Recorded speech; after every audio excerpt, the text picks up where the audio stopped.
Hello, and welcome to Come Play With Us, a spooky storytelling podcast. My name is Leela, and I'm joined by my evil twin, Ruby. We're actually both the evil twin. We're both writers with non-writer day jobs. We believe in the power of great storytelling, so we've invited guests with the challenge of weaving a tale about real-life hauntings and paranormal activities with the sole purpose of scaring the shit out of us. We'll rate them to see how they've done. Our ratings go a little something like this: scared shitless,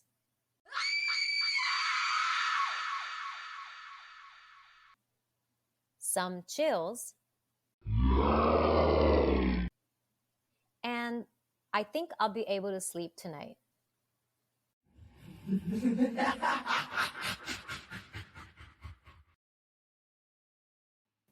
Our guest today is Rama, our niece, and also huge horror and hauntings fan. And a Nepo baby. And Nepo baby. And Rama, you just What does recently... that mean? Nepotism baby. What is nepotism? You're benefiting from your relationship with us. As in, we're letting you come onto this podcast. Okay. You're not having to work hard for it. Okay, so you recently went and you've watched a couple of horror films recently. Yes, I did.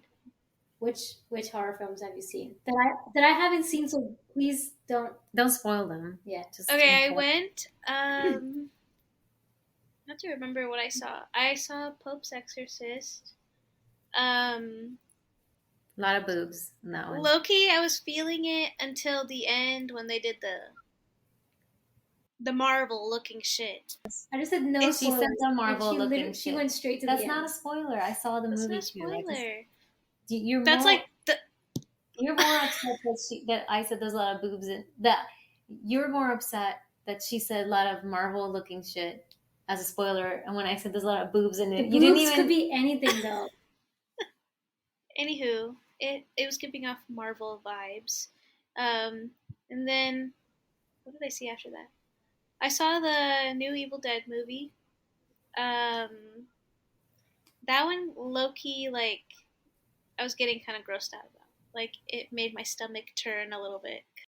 Have you seen the one that came out a few years ago?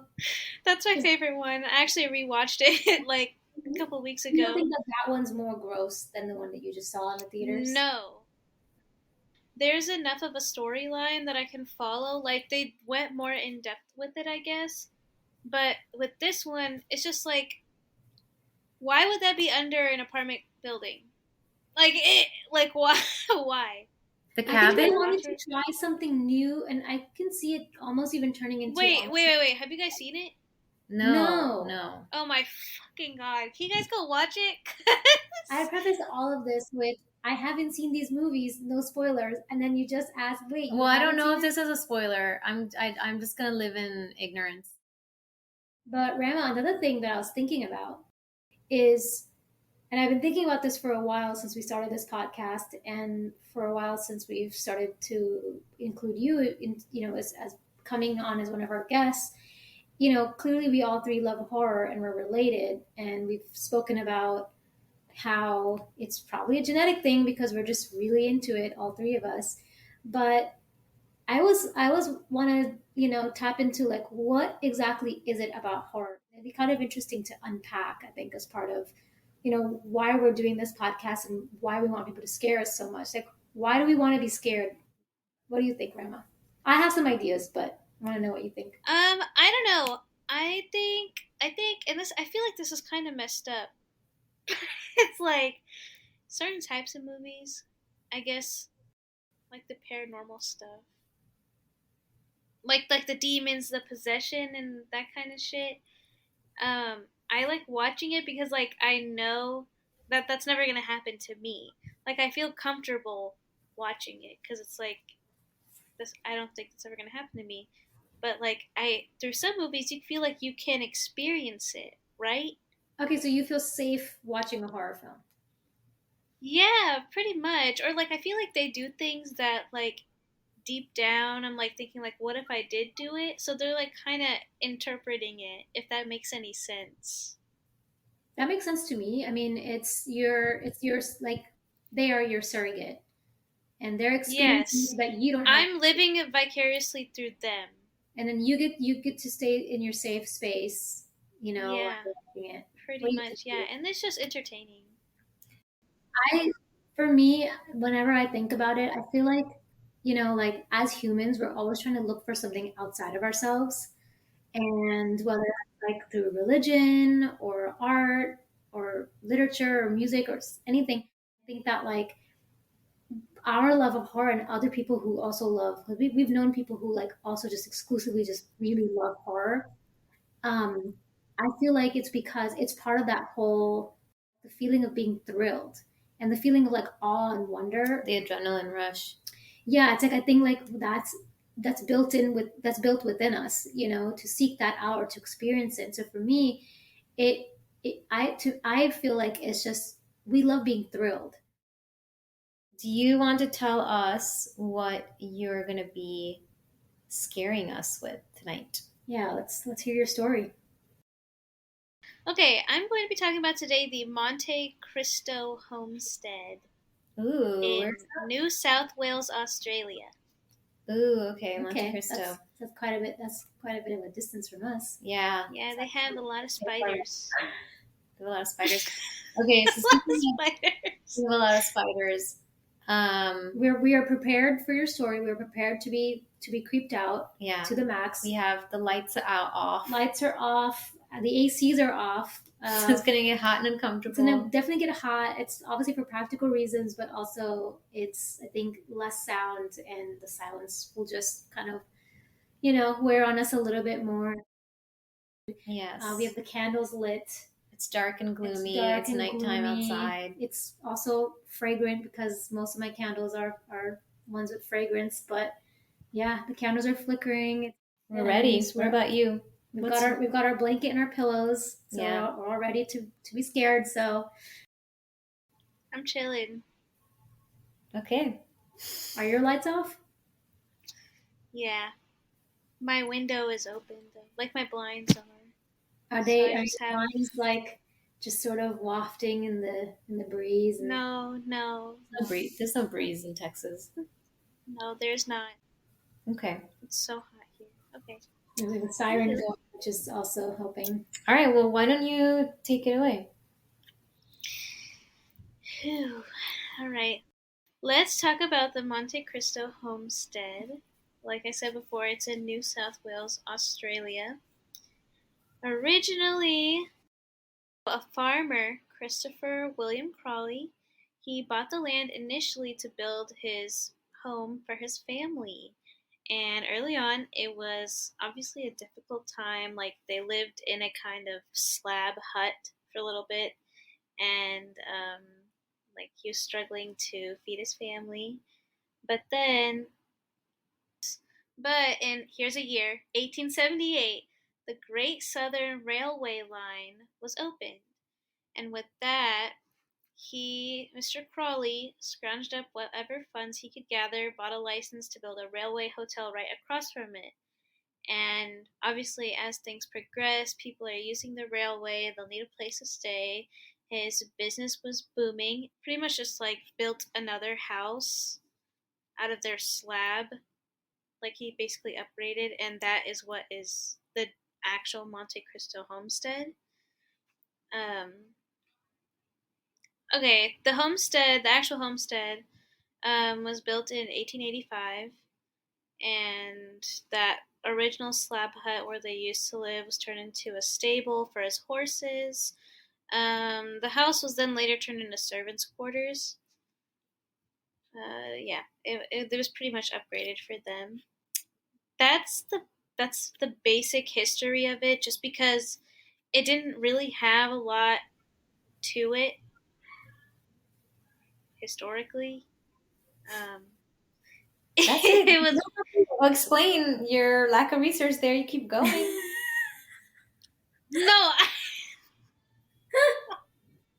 That was barb, Lily. That was some barred shit right there. No, I'm actually being serious. Like, that is all that happened. After the homestead, it was turned. Well, it was after their time period ended. After everybody died and or left, which I'll get into their deaths later. The house basically became vacant. It was vandalized. People couldn't take care of it.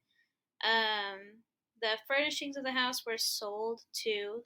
And then later on in the later 1900s, a guy named Olive Ryan and Reginald bought the house and turned it into a museum. First, I'm going to talk about Christopher Crawley, the guy who built the house and the hotel. He haunts the room in which he died of heart failure and blood poisoning.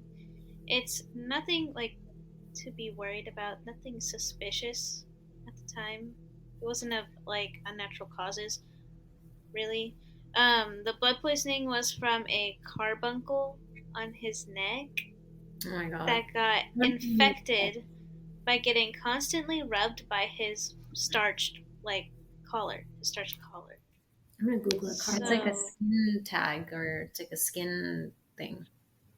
But it got infected. Oof.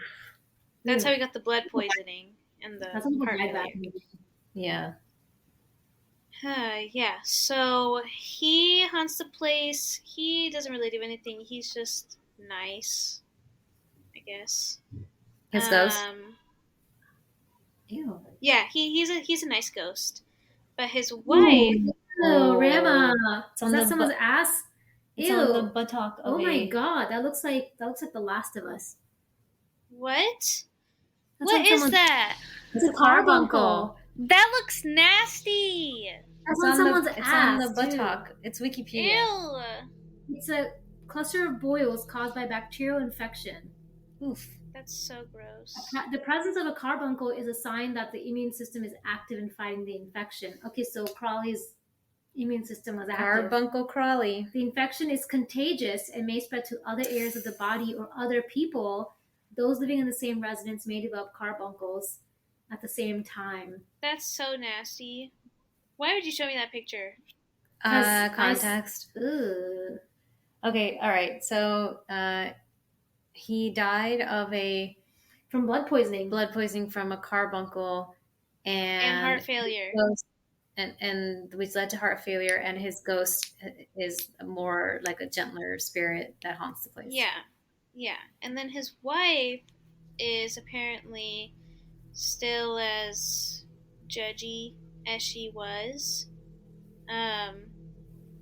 If she doesn't like you, she'll try to scare you out with ice cold air falling on your skin. Ooh, I got chills. Ice Queen. Yeah. She's like, I'm gonna make you extra cold. Alright. Now here's some background into the other two ghosts besides the family. Okay, we have some drama. Christopher Crawley is said to have gotten 2 of his maids pregnant. Oh my god. Here we go. Oh gosh. Here we go. One of them committed suicide by jumping to her death from the balcony.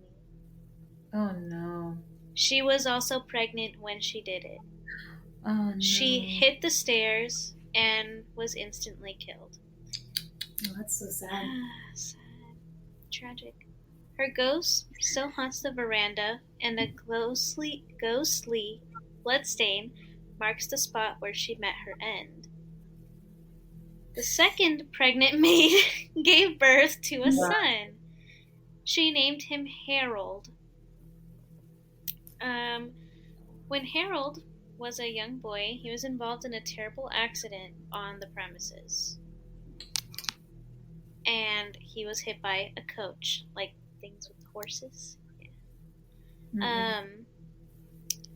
The child, he did survive, luckily, but he did end up getting long-term head trauma, which disabled him for life.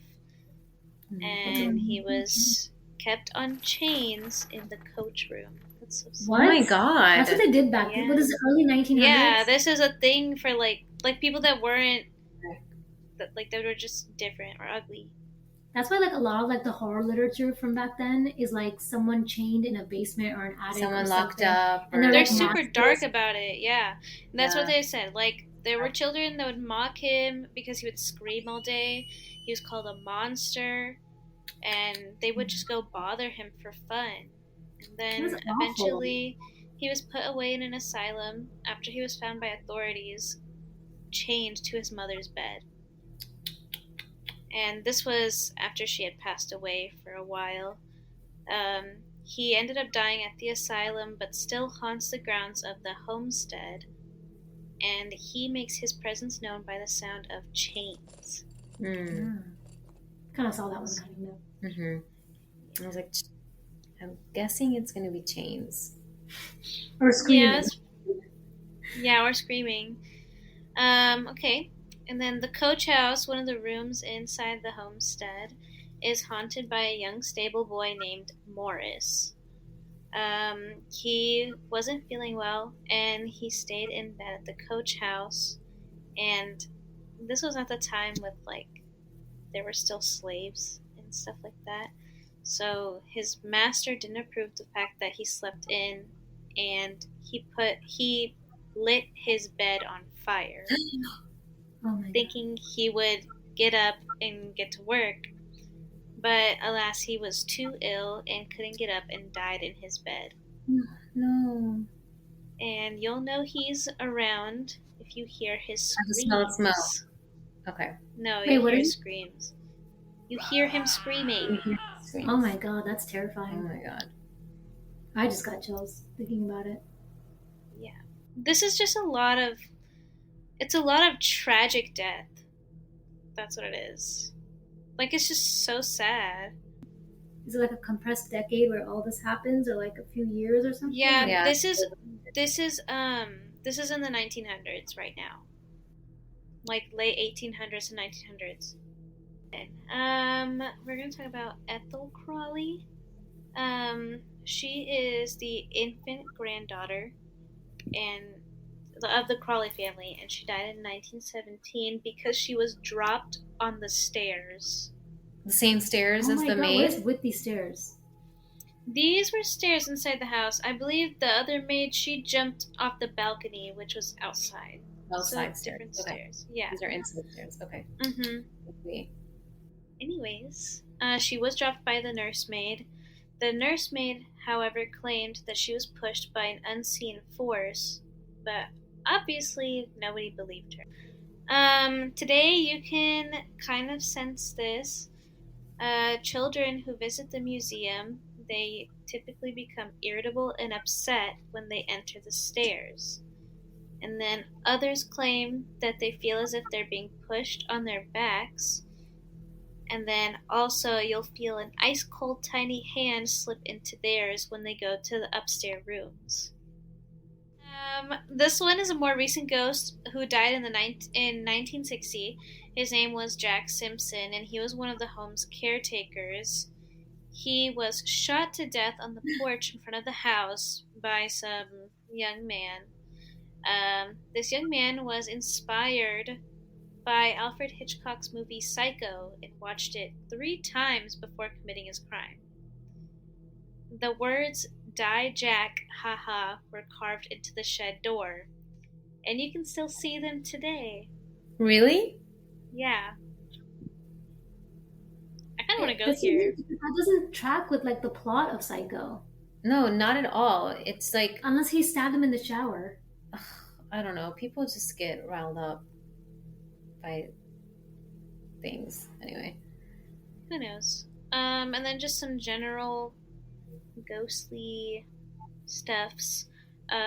Lights come on and off. Guests experience the feeling of nausea, overwhelming sadness, and some even faint.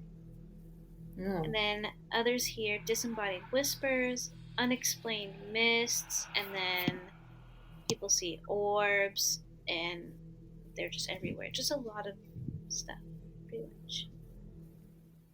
And then I have a Reddit story for you guys as well. Yes. I'm looking forward to this. Okay. And this is the one that has the picture. This one was posted 8 years ago on Reddit. And I'm going to start now. I was recently a skeptic about the whole paranormal. That was until I visited Monte Cristo Homestead in New South Wales, Australia in July this year. Supposedly Australia's most haunted house. This was for my birthday as I wanted the adrenaline rush and I stupidly booked to stay overnight. Mind you, I only got around 3 hours of sleep. We arrived at the house at about 3 and we were the first there, so we were told to wander around and get settled in for the next hour or so. This is where it got creepy. Standing at the front of the homestead, to the left there's the gift shop, nowhere near as old as the house. After taking a few pics of the mansion, I wandered over to the left of the veranda and took a pic of the gift shop. When we arrived, the tour guide said to take pics of windows because that's where they like to show up. I didn't believe this, but did it anyway. So I zoomed into the gift shop's window, and just as my finger touched the camera button, a little girl's head popped up in the window. No. This gave me a mini heart attack. I jokingly told my dad that I thought she was a ghost for a second, but later found out from the tour guides that her name is Molly, one of the previous young maids who died around 100 years ago. She haunts the property along with many other ghosts, and that was before even scarier stuff started happening later in the night, and especially staying overnight. Wait, do you have the photo of Molly? Yeah. You want me to show you? Yeah. Mm-hmm. Okay. Oh, hell no. Oh, God. She looks so human. Okay, that is terrifying. Okay, so we're looking at a picture of this little, almost like a little cottage.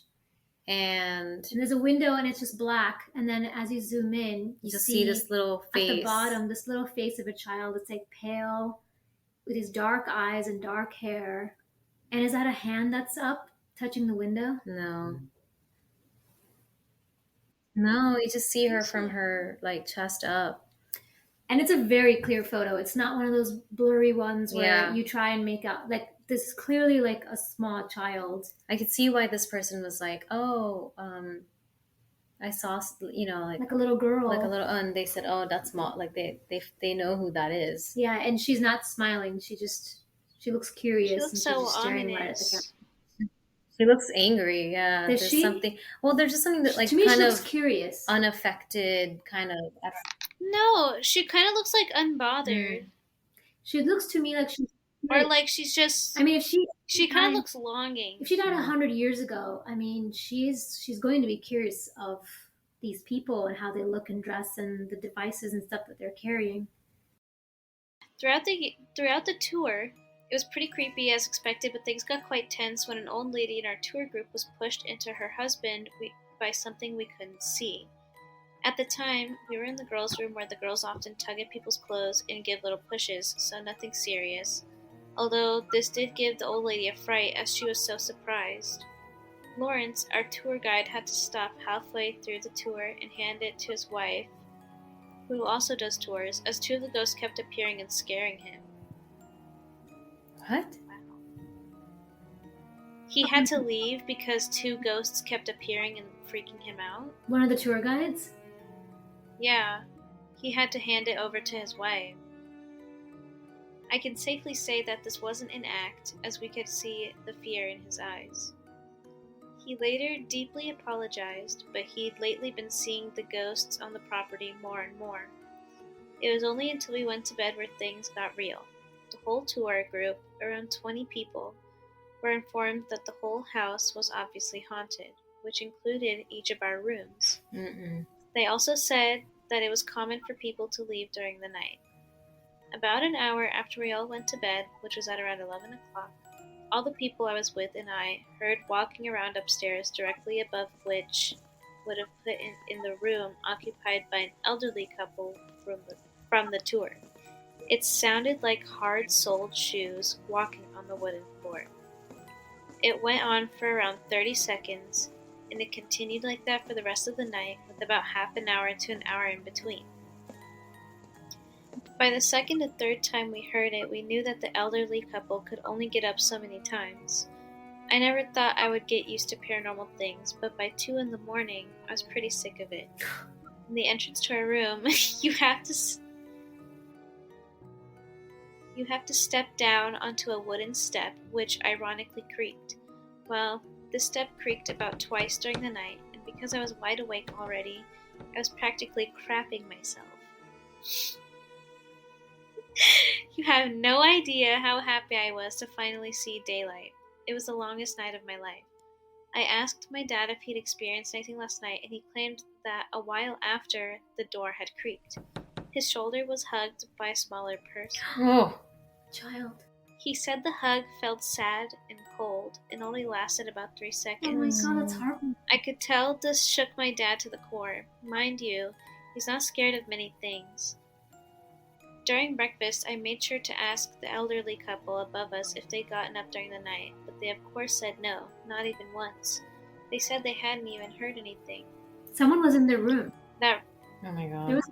The footsteps were next to an old couple's room. Oh my god. That info really baffled me and my family members, as we all clearly heard walking all night. Below is our room, which we were later informed was the maid's room, the most haunted room a guest can stay in. Oh, I found the other part that related to the girl that was in the gift shop, or near that shed. So, can you guys hear me? Hello?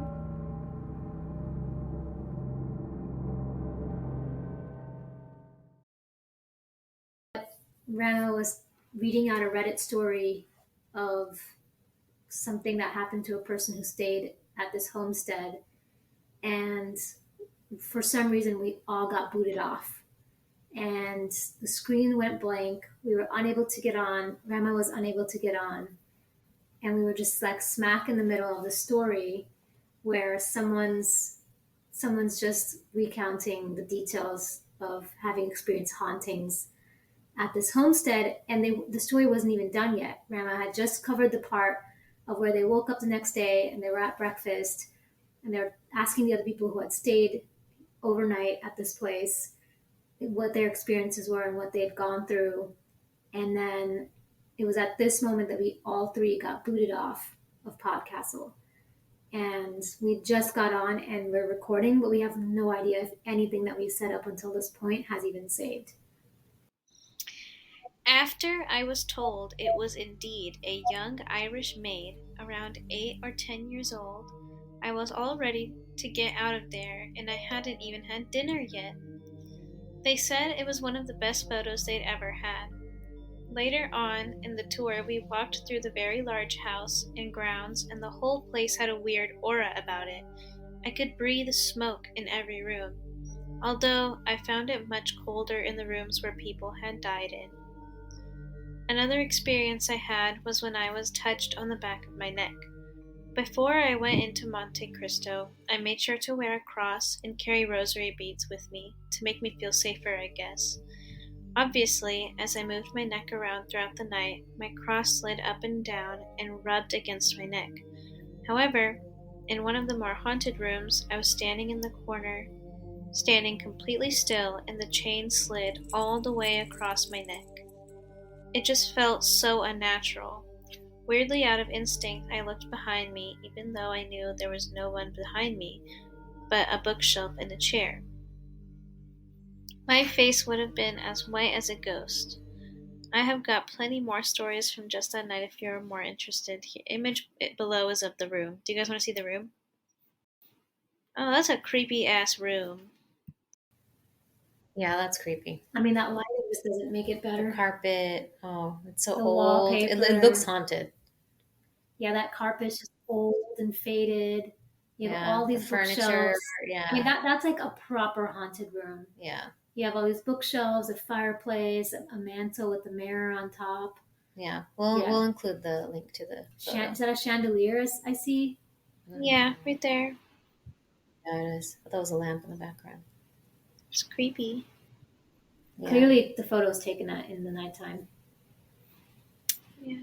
Okay. Well, will we figure out what we want to do? Okay. All right. Well, we're just figured out our rating for you. Okay. So just a reminder. The ratings are, I think I'll be able to sleep tonight, some chills, and scared shitless. So let me play for you what we chose. I'm going to go ahead and preface this by saying this is exactly how I feel right now.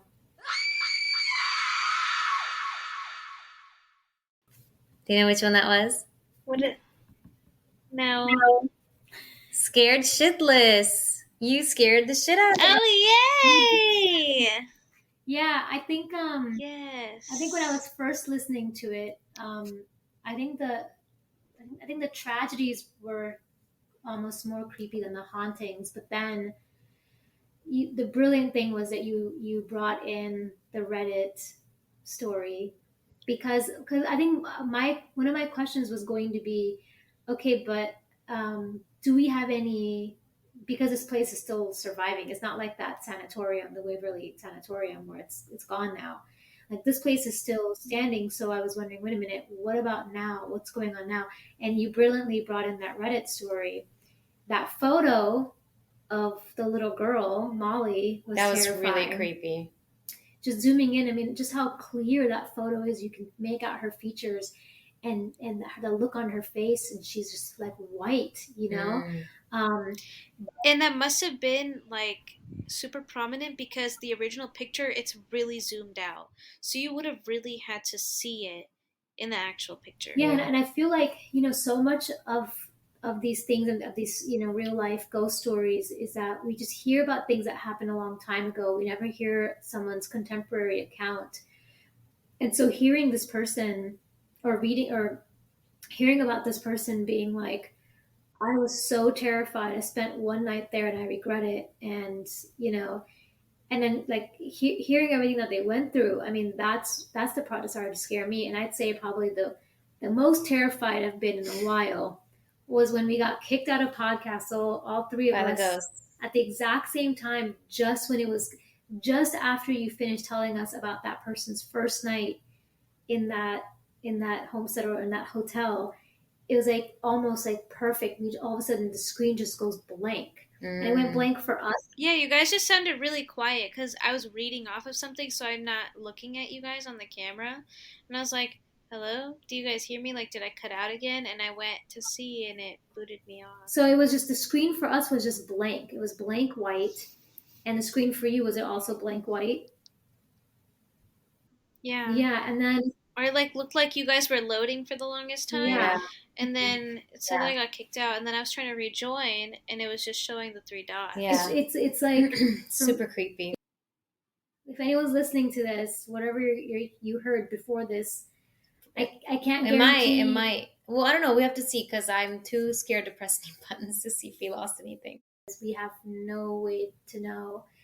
And I guess my biggest question that's scaring the shit out of me right now, sitting in my dark ass apartment, is like, why?